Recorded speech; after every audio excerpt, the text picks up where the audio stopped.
Gregor with Cold Sand Photography with more tips and tutorials. Today we're going to talk about lens shades and the importance of shading your lens while taking photographs. I've got to admit, I've got a pet peeve when I'm out working with a group on a workshop and I come across a student who has their lens like this. They've taken it out, they've put it on the camera, but they neglected to turn the lens shade around. It seems like a superficial thing to do. Why bother? Well, do yourself a favor. Take that lens shade and turn it around and put it on so it's on properly. The manufacturers of these lenses specifically designed this lens shade for very important reasons. The digital media in particular is very susceptible to flare. Flare is caused by light that's coming in at an obtuse angle and glinting off the front of the lens element. It causes a loss of sharpness, contrast, and saturation. It robs you of your image quality. Different lenses have different shaped lens shades.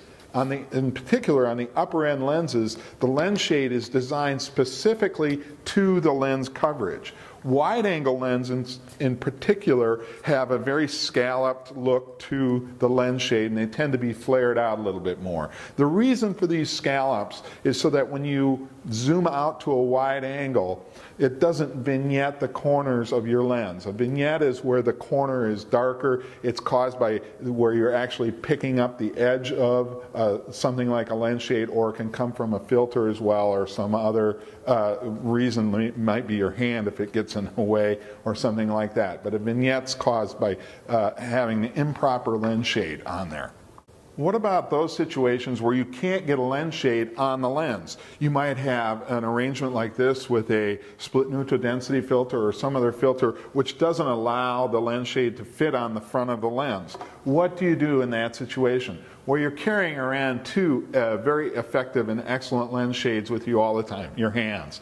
And you can use your hand to shade the light that might be coming in and causing a problem, causing the flare. So what you need to do is, before you take the photograph, is look and see where that flare or where that light might be coming from. Where's the direction of the sun? And you place your hand as the lens shade in the appropriate place. Checking, of course, to make sure that you don't get your thumb over the lens when you're taking the picture and you keep it clear, but you're effectively shading any flare or glare that may happen.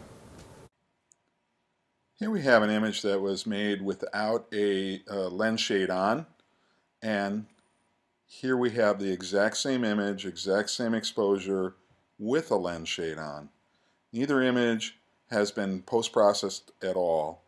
You are simply looking at the difference between light glinting off the front of the lens element and the lens shade in place so it's shaded. This is not even direct sunlight. It's a soft north light coming from above the lens.